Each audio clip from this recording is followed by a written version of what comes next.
শুধুমাত্র দুটো সেদ্ধ আলু আর দুটো ডিম দিয়ে বানিয়ে নিতে পারো তোমরা এই মুখরোচক রেসিপিটি। তো নমস্কার বন্ধুরা, দীপার রান্নাঘরে তোমাদেরকে স্বাগত।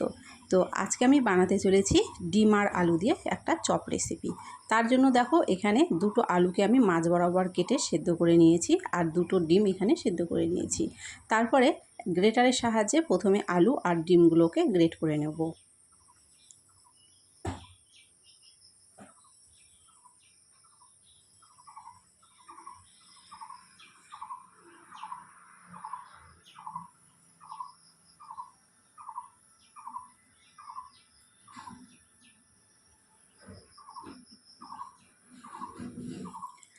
আলুগুলো আমার সব গ্রেট করা হয়ে গেছে। এরকম করে এখন ডিমটাকেও গ্রেট করে নেব।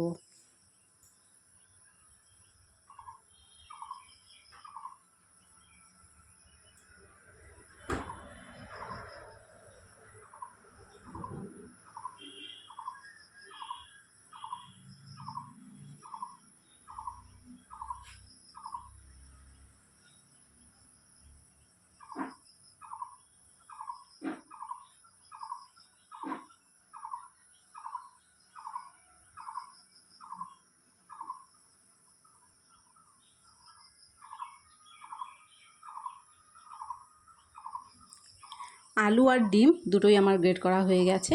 এখন এখানে কিছু উপকরণ দিয়ে দেব।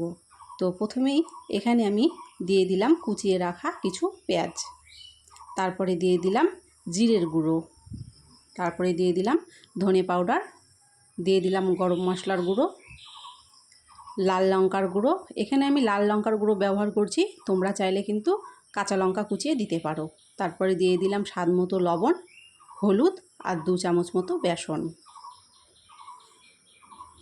তারপরে হাতের সাহায্যে এগুলোকে মেখে খুব ভালো করে একটা ডো তৈরি করে নেব।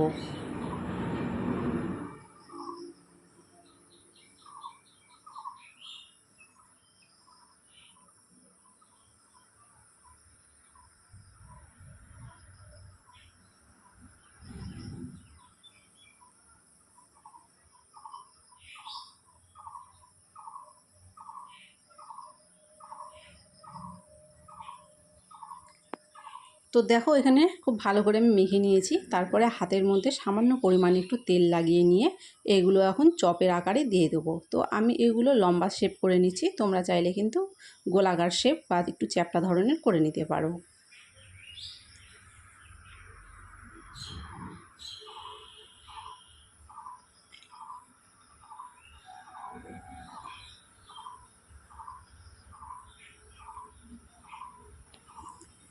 একই রকমভাবে সবগুলো চপ এখানে আমি তৈরি করে নিয়েছি। তারপরে এখানে আমি একটা বাটিতে একটা ডিম ভেঙে নিয়েছি আর নিয়েছি দেখো এখানে বিস্কুটের গুঁড়ো।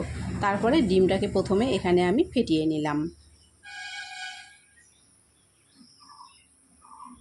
তারপরে একটা করে চপ নিয়ে ডিমের মধ্যে দিয়ে তারপরে এখানে এইভাবে বিস্কুটের গুঁড়ো খুব ভালো করে লাগিয়ে নেব।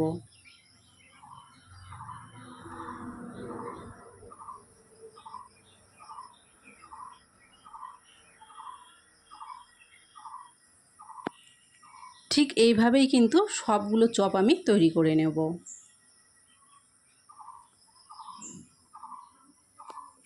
তারপরে দেখো এখানে কড়াইতে তেল দিয়ে তেলটাকে গরম করে নিয়েছি আর গ্যাসের ফ্লেমটাকে কিন্তু আমি মিডিয়ামের থেকে একটু লোতে রেখেছি। একটু টাইম নিয়ে চপগুলো ভাজলে দেখবে এগুলো কিন্তু একদম মুচমুচে হবে।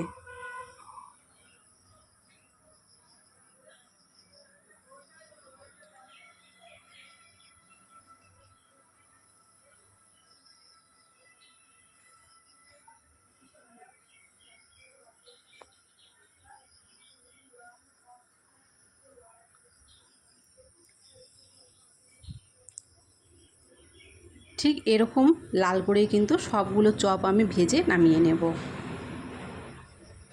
তো আজকের রেসিপিটা তোমাদের কেমন লাগলো অবশ্যই কমেন্ট করে জানিও। যদি ভালো লেগে থাকে অবশ্যই লাইক করে চ্যানেলটিকে সাবস্ক্রাইব করে পাশে থাকা বেলটিকে প্রেস করে দিও আর ভিডিওটাকে শেয়ার করে দিও।